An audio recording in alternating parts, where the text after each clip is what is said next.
А може. Почитувани, денес се наоѓаме во Црвени брегови. Стојам точно на местото за кое градоначалникот на Неготино и ВМРО од ДПМН се пофалија дека инвестирале. Како една и единствена инвестиција на ВМРО од ДПМН во ова населено место е поплучувањето околу бунарот. Овде, почитувани, се поставени 30 на плочки вредни 300.000 денари.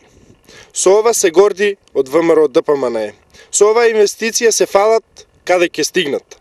Но, реалноста во Црвени брегови е поинаква. За жал, реалноста во Црвени брегови е многу потешка и не е баш за фалење.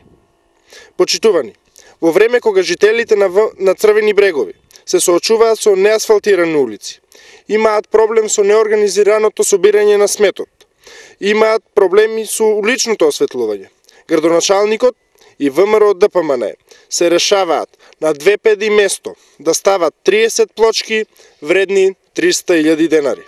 Тоа е вистински апсурд. Но што одиме подалеку? Црвени брегови, за жал, е едно од населените места во Неготино, кој во времето на 21 век нема канализациона мрежа, а актуелните челници на градот мува не ги лази за тоа. Никако да се зафата за решавање на секојдневните проблеми на жителите.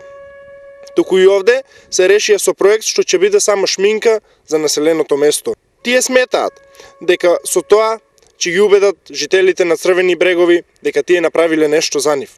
Но тоа кај нив не поминува. ВМРО ДПМН е прочитана книга во ова место. Затоа од тука им порачуваме. По кој знае кој пат. Луѓе, сватете, имате општина за водење.